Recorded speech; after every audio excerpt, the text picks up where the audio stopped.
Hare Krishna.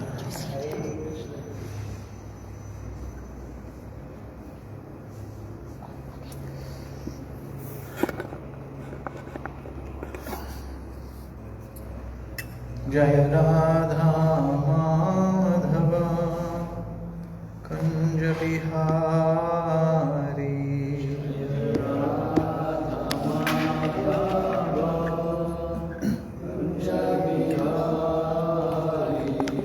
Jaya Radha Madhava Kunja Bihari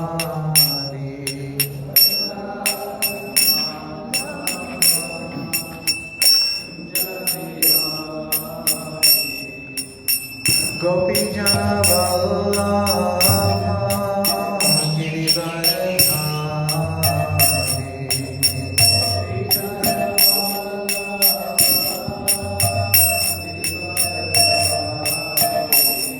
Jaya Radha Madhava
Acharya Stotra Sata Sri Srimad A.C. Bhaktivedanta Swami Prabhupada Ki ISKCON's founder Acharya Srila Prabhupada Ki Jayam Vishnupada Paramahamsa Parivrajaka Astottara Sata Sri Srimad Bhakti Siddhanta Saraswati Thakur Goswami Maharaj Ki Ananta Koti Vaishnava Vrinda Ki Navacharya Vilas Thakur Ki Prem se kaho Shri Krishna Chaitanya Prabhu Nityananda Shri Advaita Gadadhara Srivasadi Gaura Bhakta Vrinda Ki Shri Shri Radha Krishna Gopa Gopinath Shyamakund Radha Kund Giri Govardhan Ki Shri Vrindavan Dham Ki Mayapur Navadvip Dham Ki Ganga Mai Ki Yamuna Mai Ki Bhakti Devi Ki Tulsi Maharani Ki Samaveta Bhakta Vrinda Ki. All glories to the assembled devotees. All glories to the assembled devotees. All glories to the assembled devotees. Gaura Premanande.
Hare Krishna.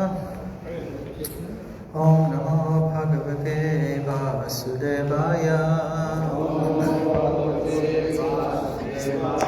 Om Namo Bhagavate Vasudevaya. Om Namo Bhagavate Vasudevaya. Om Namo Bhagavate Vasudevaya. Om Namo Bhagavate Vasudevaya. This morning we are continuing the reading of the fourth canto of Srimad Bhagavatam. We are entering a new chapter, chapter 24, entitled Chanting the Song Sung by Lord Shiva. Text 1.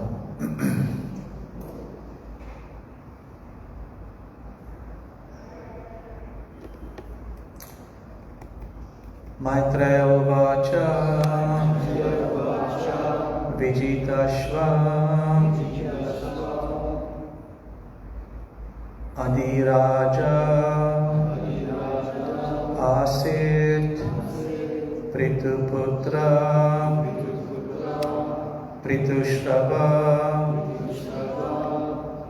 Yaviyobhya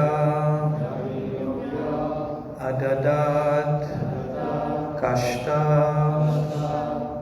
Bhratrabhya Bratra Vatsala Maitreya Uvacha Vichitashva Dhirajasit Vijitashva Dhirajasit Prituputra Pritushrava Prituputra Pritushrava Yaviyobhyo Dadat Kashta Yaviyobhyo Dadat Kashta Bhratrabhyo Bhratra Vatsala Bhratrabhyo Bhratra Vatsala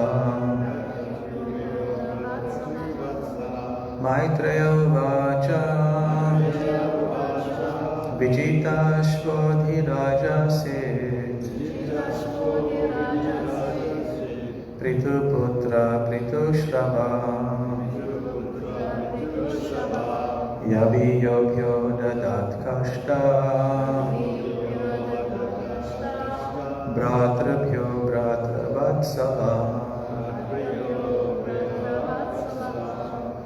Maitreya Uvacha Vijitashvoti Rajasit Prituputra Pritushrava Yaviyobhyo Dadat Kashta Bhratrabhyo Bhratravatsala. Maitreya Uvacha Vijitasvo iti rajase Prituputra Pritushrava Yavibhyo Adadat Kasta Priyabhyo Priyat Vatsala.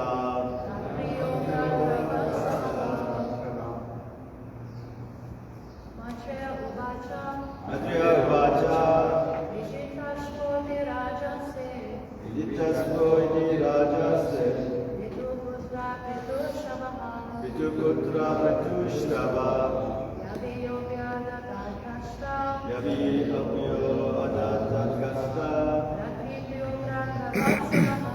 Priyabhyo Priyat Vatsala. Maitreya Uvacha. Maitreya continued to speak. Vijitashva, of the name Vijitashva, Adhiraja, the emperor, Asi, became Prituputra, the son of Maharaj Pritu, Pritushrava, of great activities, Yaviyobhya, unto the younger brothers, Adadat, offered, Kashta, different directions, Bhratrabhya, unto the brothers, Bhratravatsala, very affectionate to the brothers. Translation. The great sage Maitreya continued, Vijitashva, the eldest son of Maharaj Pritu, who had a reputation like his father's, became emperor and gave his younger brothers different directions of the world to govern, for he was very affectionate toward his brothers. Please repeat. The great sage Maitreya continued, Vijitashva, the eldest son of Maharaj Pritu, who had a reputation like his father's, became emperor and gave his younger brothers different directions of the world to govern, for he was very affectionate toward his brothers. Srila Prabhupada to purport. After describing the life and character of Maharaj Pritu in the previous chapter, the great sage Maitreya began to speak about the sons and grandsons in the genealogical line of the Pritu dynasty. After the death of Maharaj Pritu, his eldest son, Vijitashva, became emperor of the world.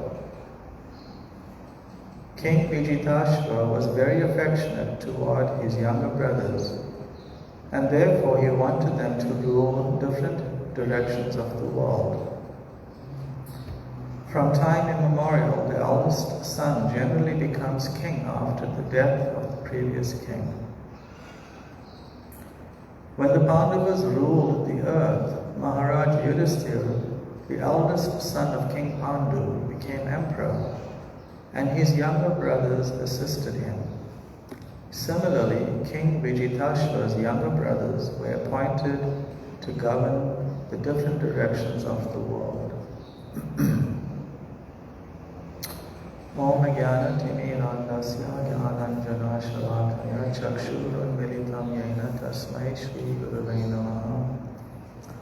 Shri Chaitanya Manobhishtam Stapitam Jaina Bhutale Swayam Rupa Kadamayam Dadati Svapadantikam Vanchakalpatarubhyascha Kripa Sindhubhyayevacha Patitanam Pavanebhyo Vaishnavebhyo Namo Namaha.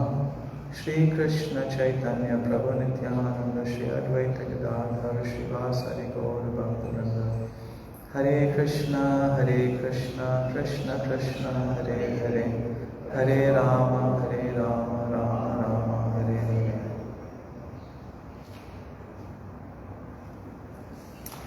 Translation. The great sage Maitreya continued. Abhijitashva, the eldest son of Maharaj Prithu, who had a reputation like his father's, became emperor and gave his younger brothers different directions of the world to govern, for he was very affectionate toward his brothers.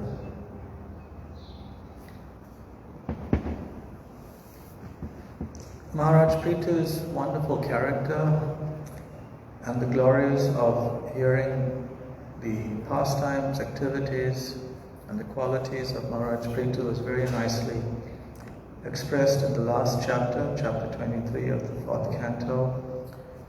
And therein we find that Srila Prabhupada repeatedly expressed how important it is to hear about the pastimes of the great exalted devotees, equating the benefit accrued from hearing these pastimes of the devotees, equating it to even hearing the pastimes of Krishna, even Rasa Leela, the topmost pastimes. That actually, in a sense, Prabhupada does point out, he teaches that one cannot even aspire to hear and relish, understand the pastimes of Krishna without being attracted to hear and glorify and become attached to the pastimes of Krishna's devotees. One must mean the other, if you understand what I mean. If you have attraction for the pastimes of Krishna, one will not discriminate and think, no, it's okay, I don't want to learn about or hear about Prithu Maharaj. It doesn't work like that. Krishna is full and complete, and his completeness includes the activities and pastimes of his devotees. It includes that. So if we do have a sentiment that I only want to hear the pastimes of Krishna, and even within the pastimes of Krishna we find there are certain groups of personalities, like Prabhupada in his purport in the previous chapter, it describes the Sahajyas. They only want to hear the pastimes of Krishna in Vrindavan. And even then you'll find certain very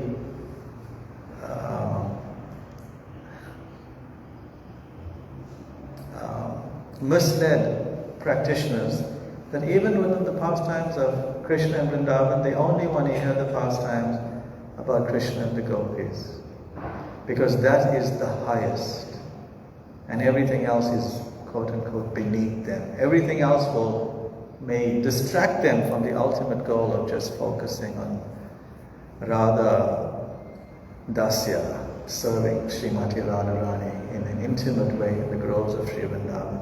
The Prabhupada very easily and very categorically dismisses this sentiment.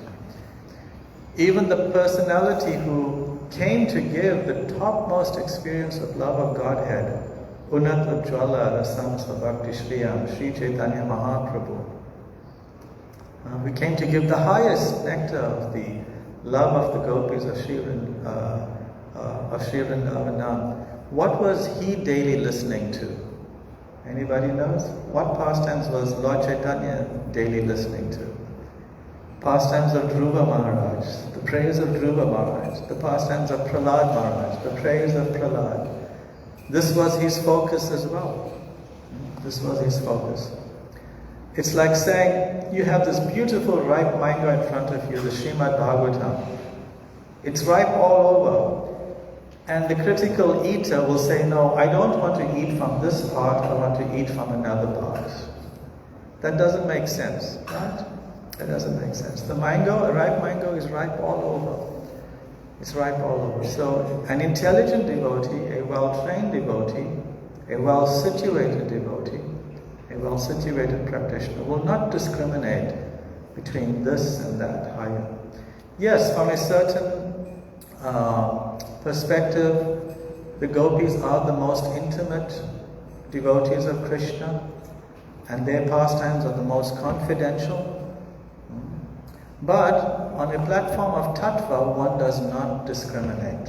On a platform of rasa, yes, there's hierarchy, but on a platform of tattva, categorically understanding, we do not discriminate. And it is a very dangerous practice to discriminate. Once, somewhat earlier, sometime in the mid-70s, Srila Prabhupada detected that a few of his disciples in Los Angeles were gathering together in a small, sort of secretive group. And they were only focusing on reading the Chaitanya Charitamrita, and only those sections of the Chaitanya Charitamrita that dealt with Krishna's activities with the residents of Vrindavan, the gopis of Vrindavan. And somehow a nickname came up, that they were called the GBC. The Gopi Bhava Club, the GBC. When Prabhupada heard about it, he was very annoyed, and he called them forward and he discussed with them and trying to get them to understand. And sort of the leader of the group, they were sincere but sort of misguided or misunderstanding Prabhupada's teaching. And he was basically ultimately saying that, Srila Prabhupada, we are gathering together like-minded and reading these sections because we want to develop a desire to relish these pastimes. And Srila Prabhupada, lips quivering, in other words, really upset, banged his fist on the table and he said, desire, first deserve, then desire. And deserving includes not just following carefully the four regulative principles and purifying the heart by chanting the holy names and the general sadhana principles that we have, but also understanding in truth the nature of Krishna as the Supreme Personality of Godhead, deeply understanding the teachings of Bhagavad Gita, the nectar of devotion, and so on. Coming to this realization that the topics of Prithu Maharaj are as good, as purifying, as beneficial for the practicing devotee as hearing about Radha and Krishna. It's very, very important that we appreciate that and not dismiss. Sometimes when you read the Srimad Bhagavatam, as you're going through it systematically, you come through these, you all have been through it, I'm sure, these genealogical tables, these histories.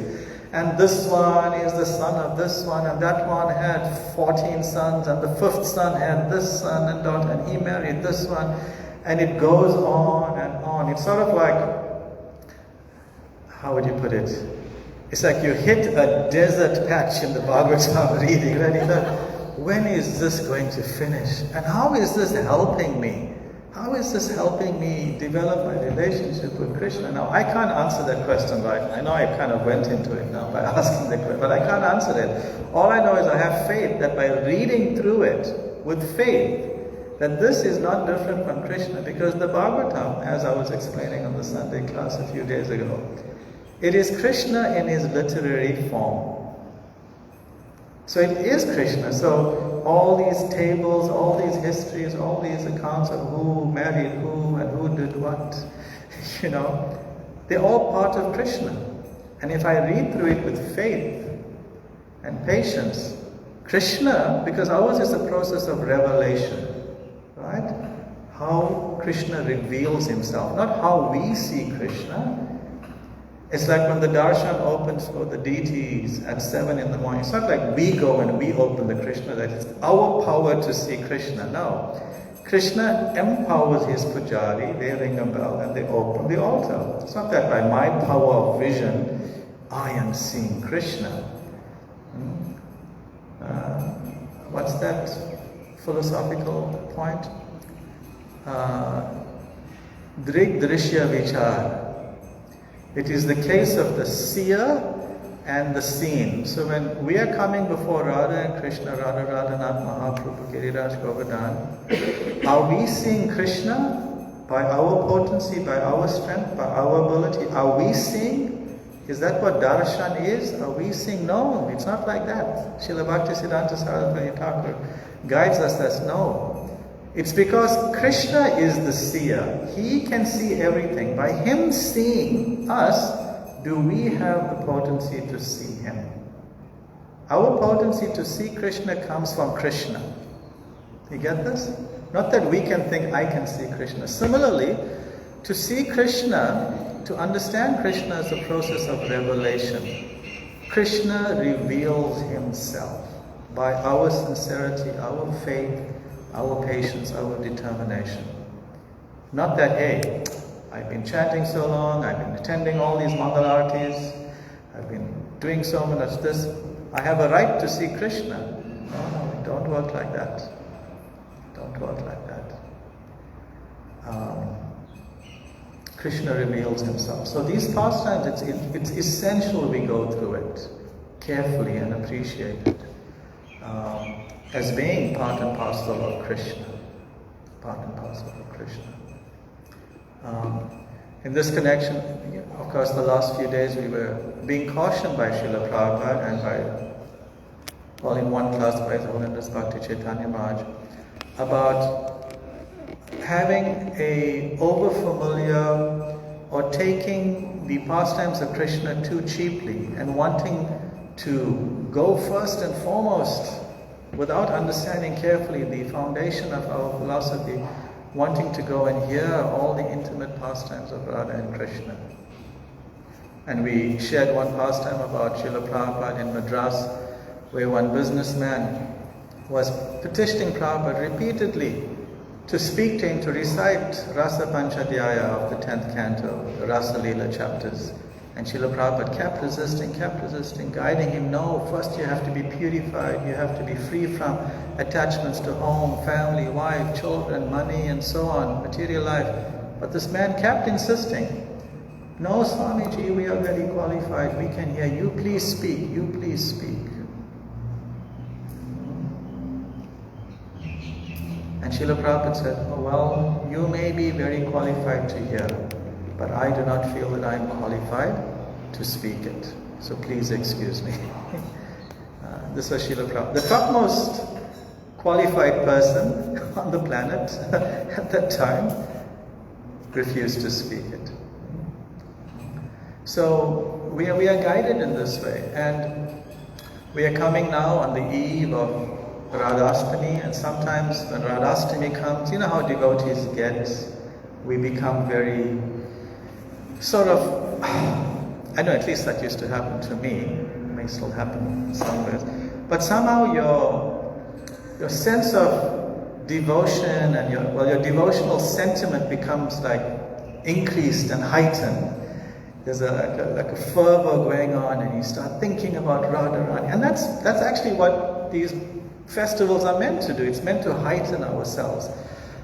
But we must step back and consider, is my increased fervor about Srimati Radharani coming, the appearance day coming in a couple of days, is this based on sentiment, on some mundane sentiment that I may be subtly, unknowingly imposing an attraction in my mind? Or is that attraction naturally emanating from my heart? Is that sentiment naturally being born from some substance in my heart? Some real affection, or is it some imposition? Sometimes we do that, right, in our practice. We impose a sentiment, we impose in ourselves, and then we express it outwardly. And this is, as Srila Prabhupada says, show bottle devotion. It's nice, in a sense, but we have to refine ourselves and do away with all these subtle unwanted tendencies. So today I thought, in the remainder of the time that we have left, I thought to read from an article written a number of years ago by one of Srila Prabhupada's most senior disciples, who was, and we'll read about the incident shortly, who was incidentally initiated on Radhashtami Day in 1966. And that is His Holiness Satsvarupa Das Goswami. And this article is entitled Srila Prabhupada's Presentation of Srimati Radharani. It's a very wonderful title also. Like, we want to learn about Srimati Radharani, right? In our experience, who is the best person to follow in order to learn comprehensively about Srimati Radharani? You'd go to Srimati Radharani's closest and greatest servant in this world. And how do you determine who is the closest and greatest servant of Srimati Radharani in this world, at least in modern times? The person who has given her the most pleasure. The person who has served her desires in the greatest way. And what gives Radharani the greatest pleasure? We know from her own experience, from her own indication, she derives so much of pleasure when she can take another entity and introduce them to Krishna and say, Krishna, please accept this person's service. Who in modern times has introduced more people to Radharani to offer to Krishna than Srila Prabhupada has?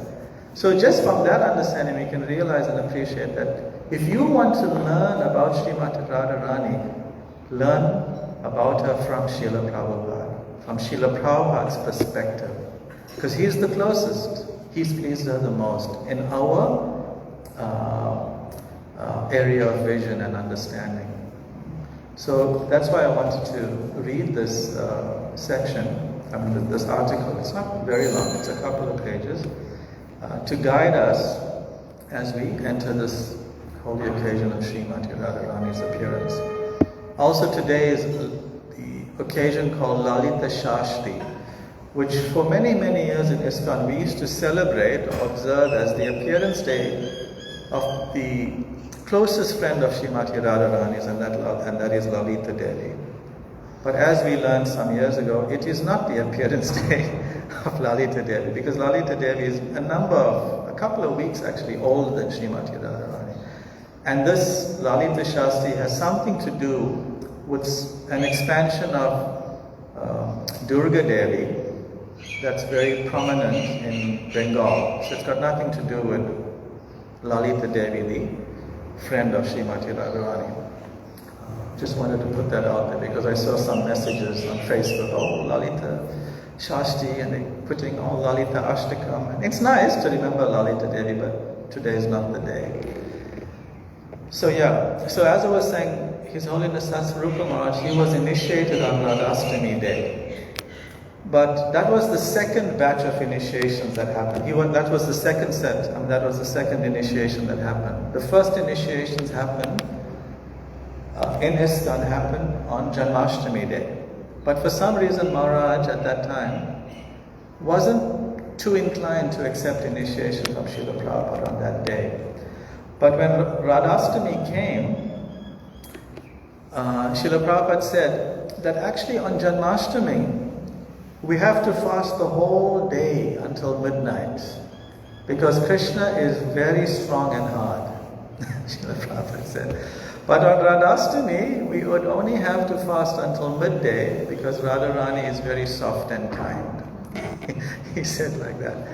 So thinking in this way, based on what Prabhupada said, Maharaj felt, hey, this, what felt very difficult and kind of like intimidating on Janmashtami, by Srimati Radharani's grace felt so much more inviting and doable because of Srimati Radharani's grace. So, this is Srila Prabhupada's presentation on Srimati Radharani. I'll just read something else before I start this article that Srila Prabhupada described Srimati Radharani in one simple line. It's like a sutra, a very compact sutra.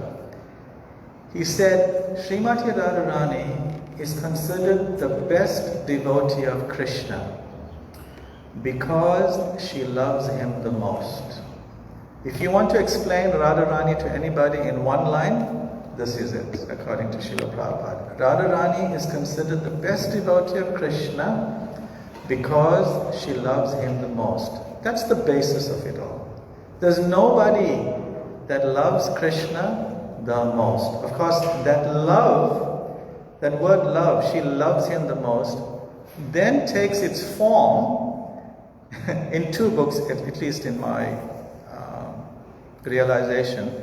It's explained in two books, the Chaitanya Charitamrita and the Bhakti Rasamrita Sindhu. The extent of her love, which cannot be understood actually, even Krishna doesn't understand it, and therefore, what does he do? He realizes, I can't understand it, I need to become her to understand it. That is the extent of Srimati Radharani's love. These two books fully, in the most comprehensive way possible, explain Srimati Radharani's love. The Chaitanya Charitamrita and the Nectar of Devotion, or the Bhakti Rasamrita Sindhu. So we'll read this. Like I said, it's about, 4 pages, 5 pages. It's 5 pages long. So try to keep up attentively, because I feel if we carefully understand Prabhupada's presentation, how he presented Srimati Radharani, then our experience on that day will be deeper, will be substantial, it will be bona fide, and it will be protected. It won't just be Radhe, Radhe, Radhe, Jai, Jai, Jai, Shri Radhe, and dancing, like how we imitate the residents of Vrindavan doing. No, it will be more focused on what Prabhupada gave us. It's not that chanting Radharani's name is not good, it's nice, but we don't get carried away with some sentiment about it. So this is the article. Knowledge about Srimati Radharani, her relationship with Krishna, her relationships with her Sakhis and Gopi Manjaris, is expanded throughout the confidential literatures of Gaudiya Vaishnavism. In recent years, these books are becoming more accessible to English-speaking readers. We are becoming more aware, at least theoretically, that devotion to Srimati Radharani is the topmost expression of Krishna consciousness. Bhaktivinoda Thakur says in one of his songs, quote, Srimati Radhika is the teacher of the mellow of conjugal love, unquote. The pure love between Radha and Madhava is meant to be discussed and contemplated. That's continuing Srila Bhaktivinoda Thakur's quote. The pure love of Radha and Madhava is meant to be discussed and contemplated, unquote. But there are many warnings that one should never mistake Srimati Radharani and her affairs with Krishna to be material dealings of man and woman. There is a danger in being curious about Srimati Radharani, but not hearing in the proper way.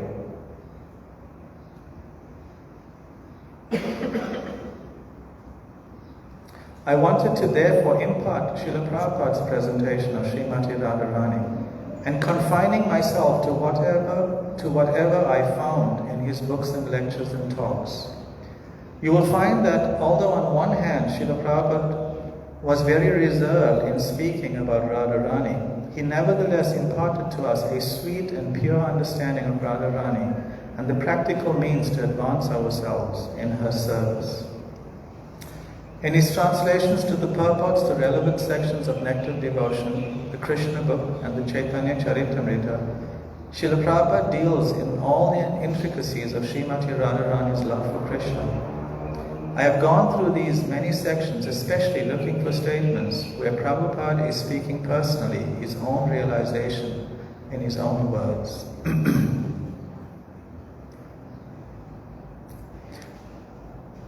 Prabhupada explained that Srimati Radharani was interested in the welfare of all devotees and that we could pray to her. He said that you can't go directly to Krishna, But if Krishna's devotee is pleased with you, then he or she will recommend you to Krishna, and Krishna will be obliged to give you his mercy. This is especially true if you get the mercy of Srimati Radharani. Prabhupada put the knowledge of Srimati Radharani in the very first books that he translated in America. Teachings of Lord Chaitanya in 1967, the Krishna book in 1968, and Nectar of Devotion in 1969. In the Nectar of Devotion, under the category of attracting Krishna, the characteristics of pure devotional service, Prabhupada explained the principle of approaching Krishna through Radha. Quote, to perform devotional service means to follow in the footsteps of Radharani, and the devotees in Vrindavan put themselves under the care of Radharani in order to achieve perfection in their devotional service. In other words, devotional service is not an activity of the material world. It is directly under the control of Srimati Radharani. In the Bhagavad Gita, it is confirmed that the Mahatmas, or great souls, are under the protection of Daivi Prakriti, the internal energy, Srimati Radharani. So being directly under the control of the internal potency of Krishna, devotional service attracts even Krishna himself. Nectar of Devotion, page 16. Incidentally, Srila Prabhupada often spoke from this verse, Mahatma Nastupam Partha Devi Prakritim Ashrita, on Radhastami. That was the Bhagavad Gita verse on a few occasions he would speak from.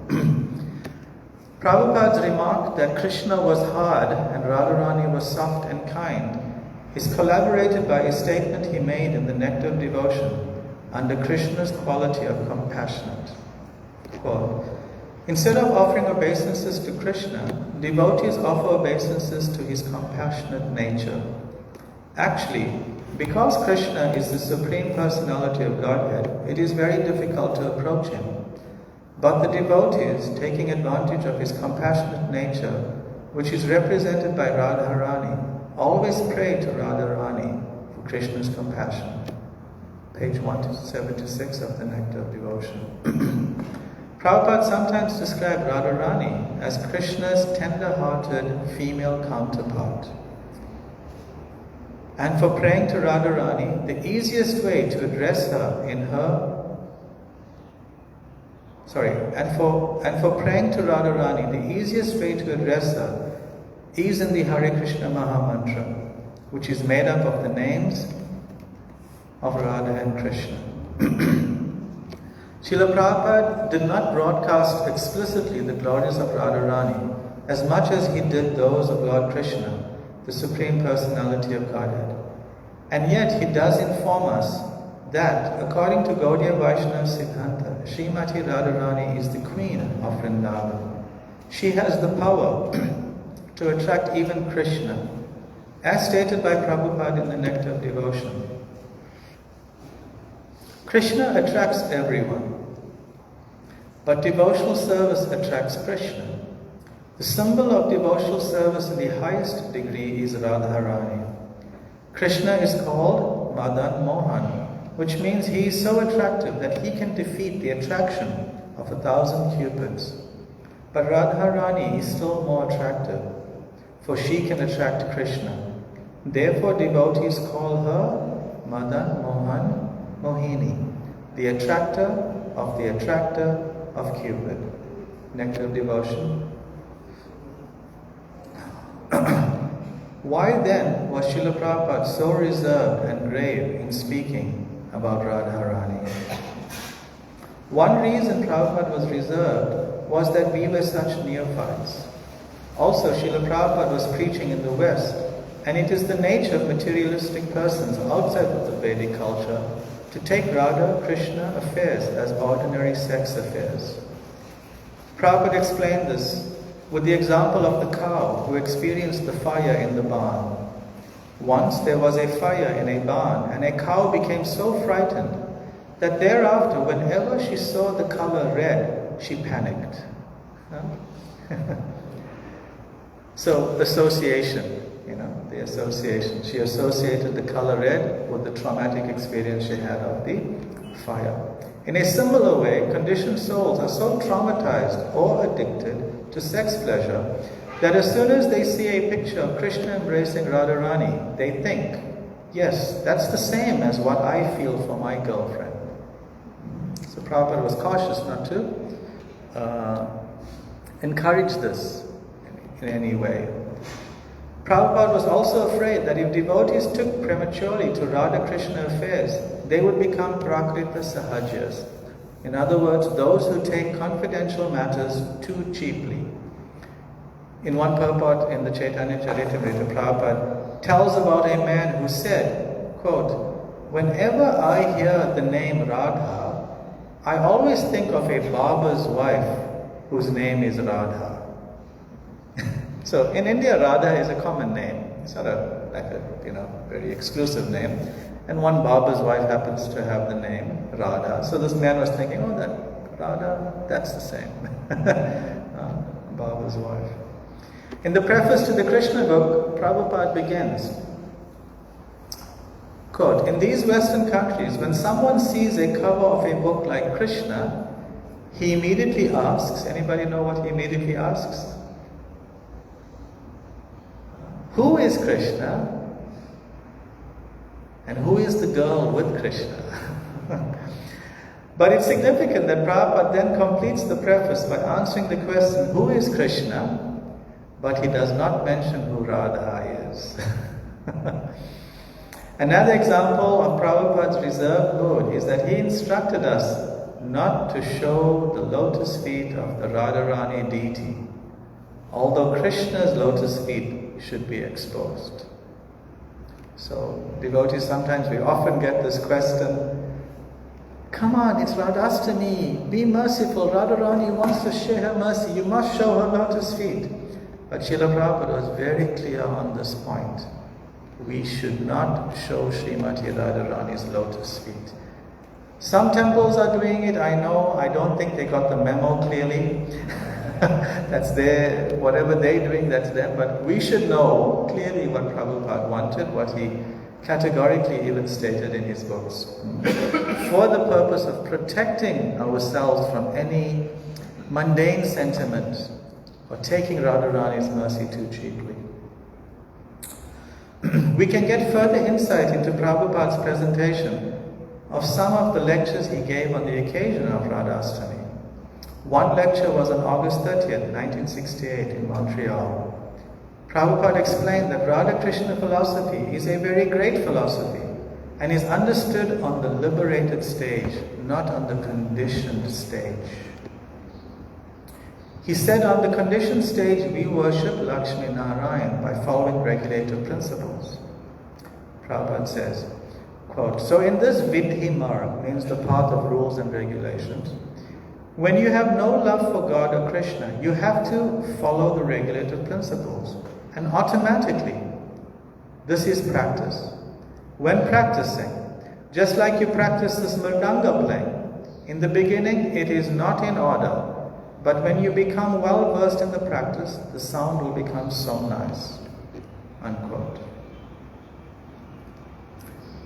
Further, Srila Prabhupada says, quote, "Similarly, when we are engaged by regulative principles in the worship of Radha and Krishna, that is called Vidhi Marg. And actually, when you are on the love platform, that is called Raga Marg. So without Vidhi Marg, if anyone wants to learn the Raga Marg immediately, that is foolishness. That is foolishness. No one can pass MA examination without going through the regulative principles of primary schools and colleges. So therefore, I do not indulge in the discussions of Radha and Krishna so easily. Rather, go on with the regulative principle at the present moment. Gradually, as you become purified, as you become on the transcendental platform, you will understand what is Radha, Krishna." So Srila Prabhupada is very strict about not jumping ahead, but at the same time he indicates that the path of Vaidhi Marg will lead upward, just as regular mridanga playing will lead to expert mridanga playing. For instance, when You have a nice kirtan going on, and somebody who has never picked up a mridanga before or a pair of kartals decides, oh, I want to join the kirtan, I want to play. Give me the microphones, put it next to my mridanga, and they start playing. What does the effect? What is the effect? It becomes a disturbance, and everybody says, oh, would you please stop? They're thinking it, but they're too scared to go and tell the person because they'll be offended. But it sounds terrible, isn't it? It just sounds terrible. So we practice from a teacher, softly, slowly learning the first beat, second beat, and we practice for like days and days and days. We master that. Then we go to the next beat, and then eventually, okay, now playing the kirtan. Otherwise, prematurely, simply causing a disturbance. Simply causing a disturbance. Prabhupada continues. Don't try to understand Radha Krishna very quickly. It is a very big subject. If we want to understand Radha Krishna very quickly, then there will be so many Prakrita Sahajas, meaning people, materialistic people who are taking the topics very cheaply. In India, there are Prakrita Sahajas. By the way, in Durban, there are also Prakrita Sahajas. Don't only think they're only in India. They're around us here as well. Right? And some of us are Prakriti Sahajas. On this time of the day, we may be very pakka, very focused. In the next part of the day, we may be pretentious. We may take things cheaply. It happens even within our own psychology, even in our own person. It happens to us, not just outside us. It happens to us as well. Just like Radha Krishna dancing, Radha Krishna has become a plaything. The painting Radha Krishna, Krishna's kissing Radha, Radha's kissing. These are all nonsense. Radha Krishna philosophy has to be understood by the liberated person, not by the conditioned soul. So we shall await for the fortunate moment when we are liberated. Then we shall understand Radha Krishna Pranaya Vikrati Ladini Shakti. This is one of the very important verses right at the beginning of Chaitanya Charitamrita, explaining the position of Radharani, position of Krishna, and Lord Chaitanya's identity, why he's come to understand Srimati Radharani's love for Krishna. Just like nowadays, you see so many sentimental concoctions. One pet peeve concoction I have is, yes, a bona fide deity of Krishna is Laddu Gopal, right? This little baby Laddu Gopal with his hand with the laddu. But they thought, but Krishna must always have Radharani. So they introduced a Laddu Radha there. And they put them together. They put them together in some sort of like intimate, close ways. Where do people get this from? It's a concoction. It's Sahajaism, because we are thinking that we know the pastimes of Krishna. We know, but that doesn't work. That's why papers like this, reading carefully Srila Prabhupada's books about these topics as our guiding principle, is most essential. Otherwise we'll become misled. And we'll just go around based on our feelings. This feels nice. I think this is nice. Let's do it this way. No. Always come back to what Srila Prabhupada said. He is the guiding principle. His books are the guiding principle.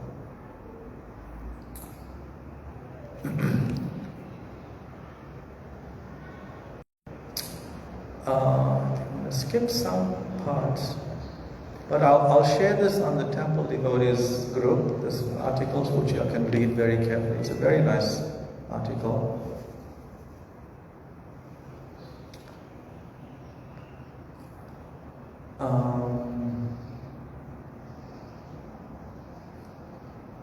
Okay. In Prabhupada's 1969 lecture on Radhaswami, which he gave in London, he said, quote, Radharani is the pleasure potency, Ladini Shakti, unquote. Prabhupada taught from the very beginning and always re-emphasized that just as we have a desire to love and have pleasure, so that desire exists in the Supreme Person Krishna. But when he wants to desire, he doesn't desire pleasure from an ordinary person. He expands into the pleasure potency, and that is Radharani. So actually, Radharani is not different from Krishna. As Prabhupada puts it in the introduction to the teachings of Lord Chaitanya, quote, without Radha there is no meaning to Krishna, and without Krishna there is no meaning to Radha. Because of this, the Vaishnava philosophy first of all pays obeisances to and worships the internal pleasure potency of the Supreme Lord. Thus the Lord and his potency are always referred to as Radha Krishna. In that 1969 Radhastami lecture, Prabhupada began to sing the mantra, Tapta Kanchana Gaurangi Radhe Vrindavaneshwari. He also mentioned that we should approach Radharani and then we can get Krishna's favor. Quote, if we approach Krishna through Radharani, through her mercy, then it becomes very easy. If Radharani recommends, this devotee is very nice, then Krishna immediately accepts, however a fool I may be. Because it is recommended by Radharani, Krishna accepts. Therefore in Vrindavan you will find all the devotees, they are chanting more Radha's name than Krishna's. Wherever you go, you will find the devotees are addressing Jai Radhe. You will still find in Vrindavan, they are glorifying Radharani. They are more interested in worshipping Radharani. Because however fallen I may be, if some way or another I can please Radharani, then it is very easy for me to understand Krishna. Unquote. Prabhupada criticized people who didn't understand Radharani, even if they did live in Vrindavan. But somehow he was favorably moved by the simple chanting of Radhe Radhe, even by seemingly ordinary people in Vrindavan. I remember going on many morning walks with Prabhupada on Bhaktivedanta Swami Marg, and sometimes rickshawallahs would stop their rickshaw, get down, take off their shoes and make obeisances and say Jai Radhe. In his lectures in other parts of the world, Prabhupada would talk about it. And through Prabhupada's eyes, we Western disciples come to think that this was the essence of Vrindavan, where even ordinary people chant Jai Radhe. Nowhere else in the whole world, even in India, do you find that. So even if their chanting is not with full understanding, Srila Prabhupada liked it. Another indication of Prabhupada's deep affection for Srimati Radharani was that he would always begin his lecture by singing Jai Radha Madhava. We don't find that other Gaudiya Vaishnavas begin their lectures by singing this song as a regulative principle. But Prabhupada always did it. And sometimes he would fall into deep ecstasies and not be able to speak. We also know that Prabhupada's father prayed that he could please, meaning Prabhupada, Abhay, could please become a devotee of Srimati Radharani. Also, when Srila Prabhupada was on the boat to America, he wrote a poem in which he said, quote, my dear brothers, you cannot get success in Krishna consciousness unless you worship Srimati Radharani. Unquote.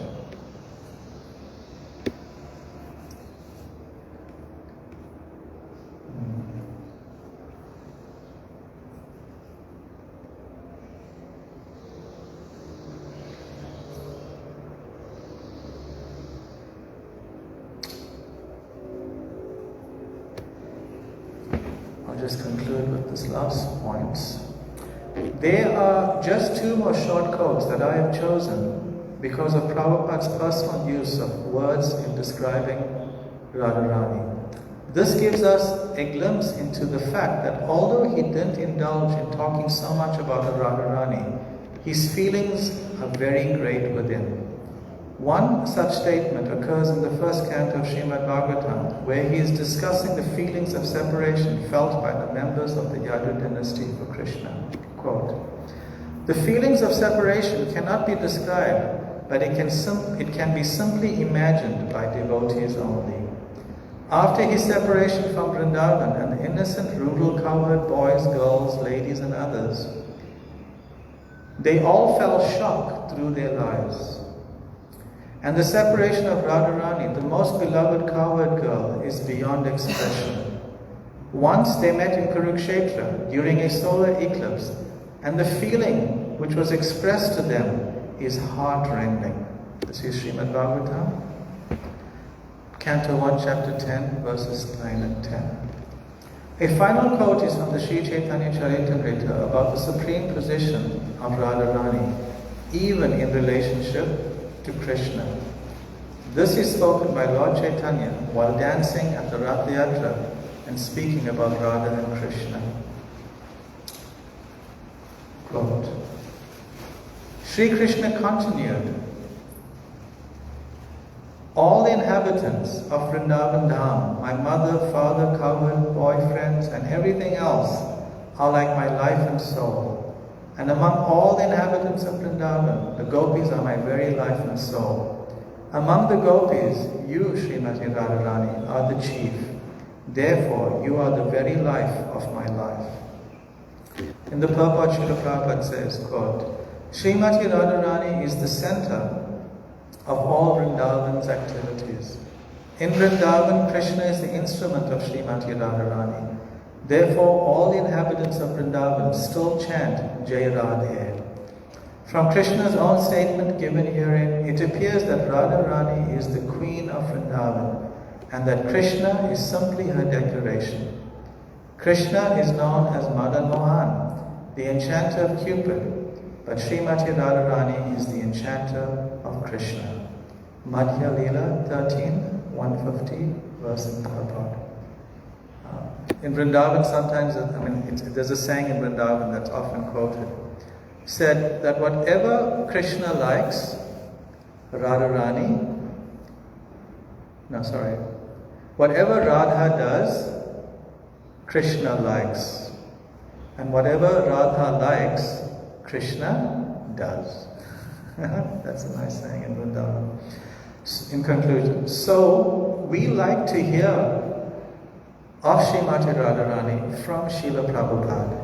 It is the safe and most expert way. Because, as Srila Prabhupada writes, quote, the spiritual master is always considered one of the confidential associates of Srimati Radharani, or a manifested representative of Sri Nityananda Prabhu. The Adi Leela, chapter 1, verse 46. Hare Krishna. Srila Prabhupada ki. I don't think we'll take any questions or comments. It's already quite late. Hare Krishna. Shri Radha Radhanath ki. Gaura Brahmanande.